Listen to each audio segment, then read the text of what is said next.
ये कहानी है गुणीराम की। गुणीराम हाथ रिक्शा चलाता था। उसकी पत्नी विमला दूसरों के घरों में झाड़ू पोछे का काम किया करती थी। उन दोनों का एक ही बेटा था, नरेश। गुणीराम और विमला खूब मेहनत करते ताकि उनके बेटे को किसी चीज की कोई कमी ना हो। वो दोनों तो ठीक से पढ़ लिख नहीं सके थे, लेकिन पढ़ाई का महत्व खूब समझते थे।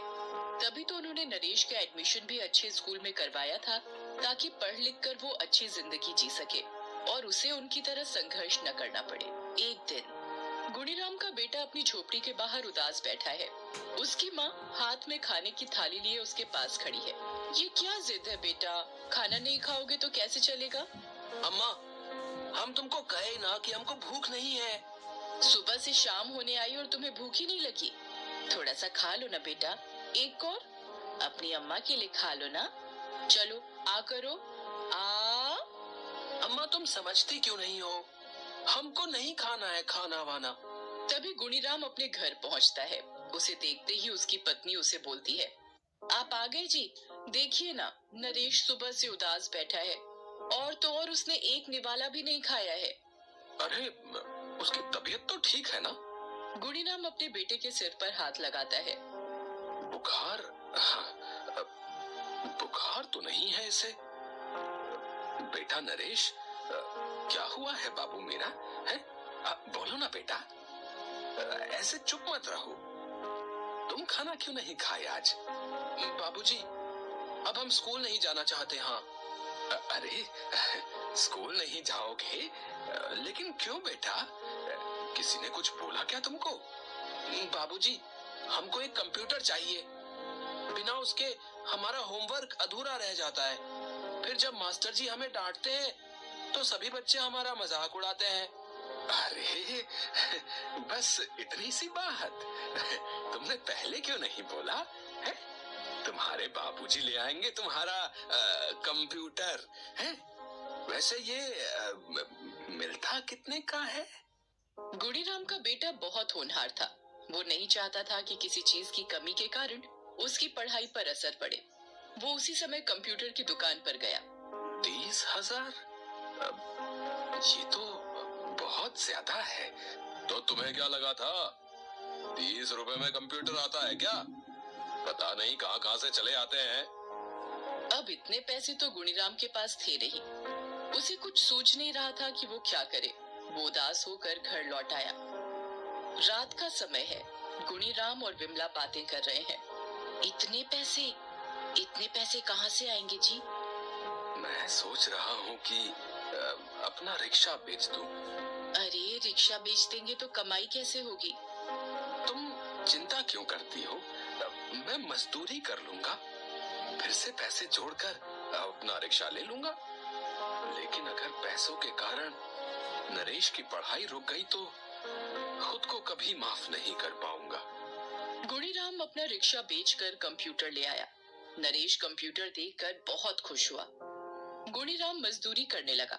हालांकि अब उसे पहले से भी कड़ी मेहनत करनी पड़ती थी। कभी कभी तो बुखार में भी उसे घंटों मजदूरी करनी पड़ती, क्योंकि बिना काम किए घर कैसे चलता। विमला का भी यही हाल था। इन सब के बीच नरेश की पढ़ाई चलती रही।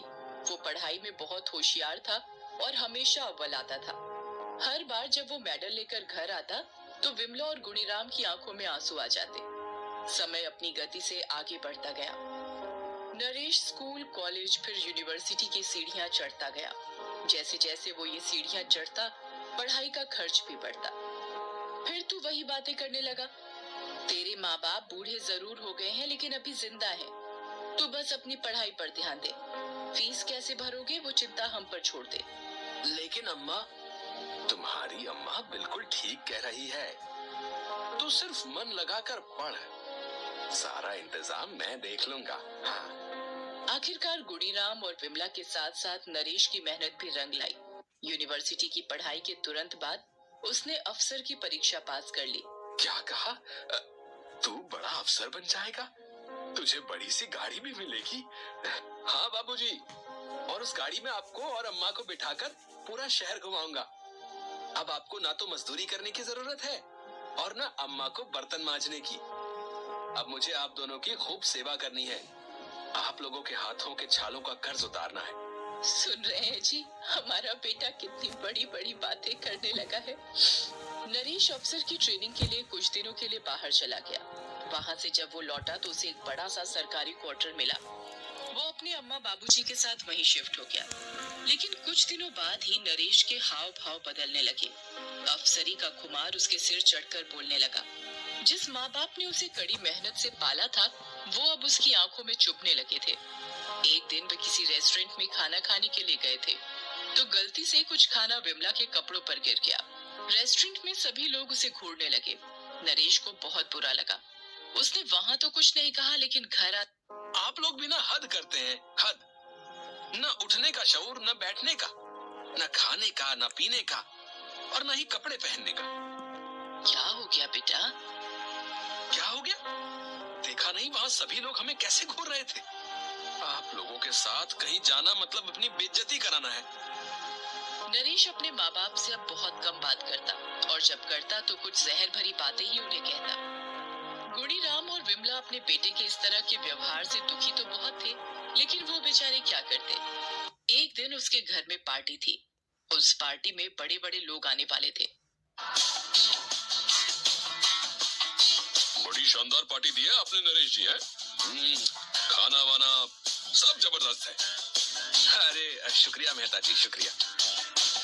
सभी को इस तरह हंसते, बातें करते, खाना खाते और कोल्ड ड्रिंक पीते देख विमला और गुणीराम भी अपने कमरे से उठकर आए और कोल्ड ड्रिंक की बोतल उठाकर पीने लगे। तभी एक गेस्ट की नजर उन पर गई।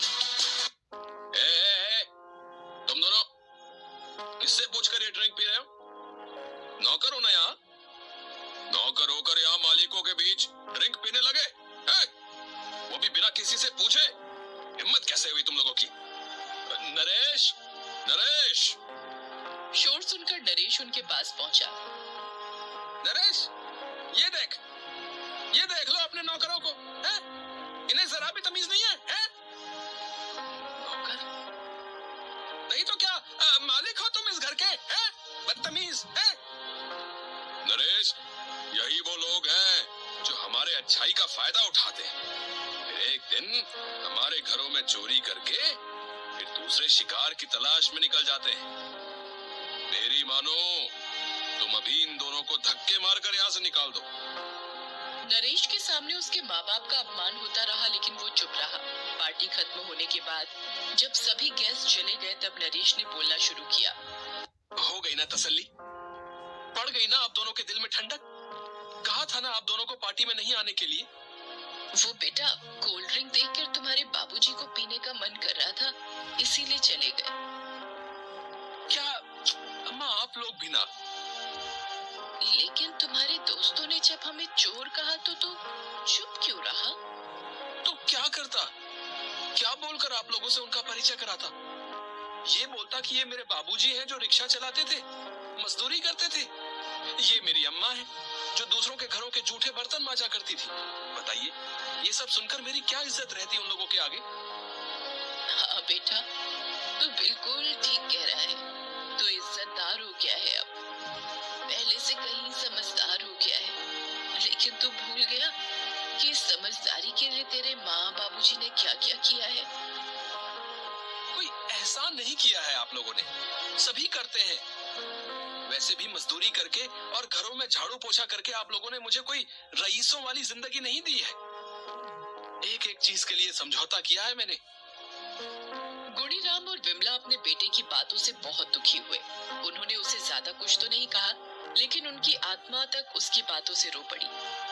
उसी रात वे उसका घर छोड़कर फिर से अपने पुराने झोपड़े में वापस लौट आए। गुणीराम किसी से किराए पर लेकर फिर से हाथ रिक्शा चलाने लगा और विमला दूसरों के घरों में झाड़ू पोछा करने लगी। नरेश भी उनके पास नहीं गया। वो अपने दोस्तों के साथ ऐश करता, पार्टियां करता, यहाँ वहाँ घूमता और अपनी अफसरी के नशे में रहता।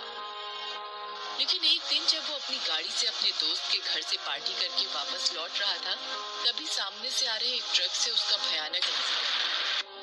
सड़क पर लहूलुहान वो पड़ा हुआ था और लोग उसे देखकर निकल रहे थे। गुणीराम उसी रास्ते से गुजर रहा था। अपने बेटे को इस हालत में देखकर उसके हाथ पांव फूल गए। उसने तुरंत उसे अपने रिक्शे में लादा और अस्पताल पहुंच गया। विमला को भी जब नरेश के एक्सीडेंट की बात पता लगी तो वो भी भागी भागी अस्पताल पहुंची। मेरा बेटा ठीक हो जाएगा ना जी? उसके बिना तो मैं मर जाऊंगी। सब ठीक हो जाएगा। भगवान है ना, हमने किसी का बुरा नहीं किया है विमला, हमारा भी कुछ बुरा नहीं होगा। भगवान ने उनकी सुन ली। नरेश का ऑपरेशन सफल रहा। डॉक्टरों ने कहा कि वो उसे सही समय पर अस्पताल ले आए थे, नहीं तो उसका बचना मुश्किल था। लेकिन मेजर एक्सीडेंट होने के कारण उसे 2 महीने अस्पताल में रहना पड़ा। अस्पताल में सारा दिन उसके माँ बाप उसकी सेवा में लगे रहते। उसे खाना खिलाना, उसके कपड़े बदलना, यहाँ तक कि बाथरूम तक वही करवाते थे, क्योंकि वो इन सब चीजों को करने में असमर्थ था। जितने दिन वो अस्पताल में रहा, उसका कोई भी दोस्त उससे मिलने नहीं आया। जिसके साथ वो पार्टियां किया करता था, ऐश करता था। अपने बूढ़े माँ बाप को अपनी सेवा करते देख नरेश उन्हें कुछ कहता तो नहीं था, लेकिन उसकी आंखों से झरझर आंसू बहते रहते थे। उसे हर वो बुरा व्यवहार याद आता था जो उसने अपने माँ बाप के साथ किया था। 2 महीने बाद डॉक्टरों ने उसे डिस्चार्ज कर दिया। उसके माँ बाप उसे लेकर उसके घर पहुंचे। बेटा नरेश, अब तो बिल्कुल ठीक है, अब हमें जाना होगा, लेकिन तू अपना ध्यान रखना। तुम कहाँ जाओगी माँ? अपने घर बेटा। पर ये तो आपका घर है ना? नहीं बेटा, ये तेरा घर है। यहाँ तू अपनी मर्जी से रह सकता है। हम यहाँ रहेंगे तो तुम्हारे दोस्तों के सामने तुम्हें बार बार अपमानित होना पड़ेगा। अम्मा, बाबूजी, मुझे माफ कर दीजिए। मुझे नहीं चाहिए ये अफसरी, नहीं चाहिए ये दोस्त, नहीं चाहिए झूठी शान।